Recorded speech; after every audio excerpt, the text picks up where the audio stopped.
Hi children, good evening. ఈరోజు international pi day కాబట్టి పై వాల్యూని మనం ఎలా వచ్చిందో ప్రూవ్ చేసి చూద్దాం. అయితే ఇక్కడ దానికోసం నేను 2 సర్కిల్స్ తీసుకున్నాను. ఒక సర్కిల్ వచ్చేసి 3 సెంటీమీటర్స్ రేడియస్తో తీసుకున్నాను, ఇంకొక సర్కిల్ వచ్చేసి 4 సెంటీమీటర్స్ రేడియస్తో తీసుకున్నాను. అండ్ ఇప్పుడు ఈ సర్కిల్కి సర్కంఫరెన్స్ అంటే ఏంటి? వృత్త పరిధి అంటారు తెలుగులో. అంటే నథింగ్ బట్ చుట్టూ ఉన్న కొలత. ఓకే, దట్ అవుట్ లెంత్, ఈ టోటల్ ఎంత లెంత్ అయితే ఉందో దాన్నే సర్కంఫరెన్స్ అంటాం.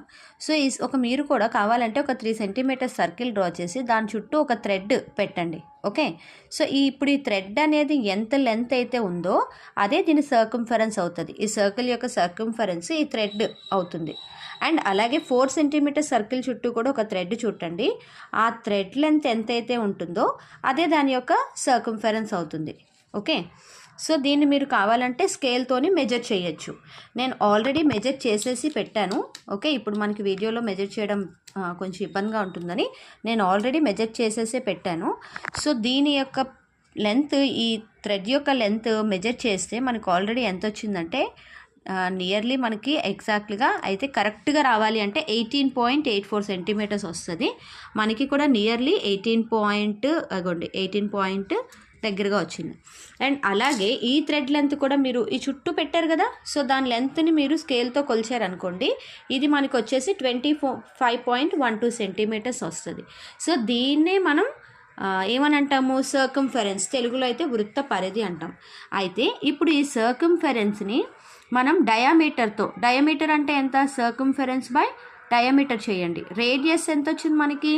3 సెంటీమీటర్స్ కాబట్టి డయామీటర్ అంటే 2 × 3, ఎందుకంటే రేడియస్కి డబల్ ఉంటుంది డయామీటర్.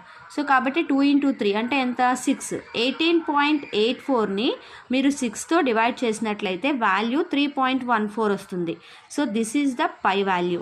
సేమ్ ఇక్కడ కూడా మీరు సర్కంఫరెన్స్ని డయామీటర్ అంటే ఎంత? 8తో డివైడ్ చేస్తే ఇక్కడ కూడా మనకి 3.14 వస్తుంది.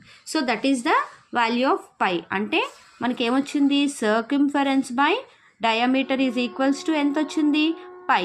అప్పుడు సర్కంఫరెన్స్ కావాలి అంటే pi diameter will go that side, into D.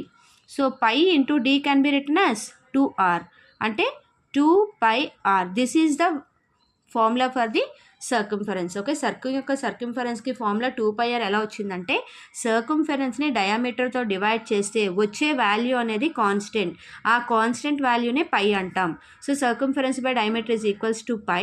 Circumference కావాలంటే pi into diameter. Diameter is nothing but 2 times of radius. కాబట్టి d can be written as 2r. It should also written as 2πr.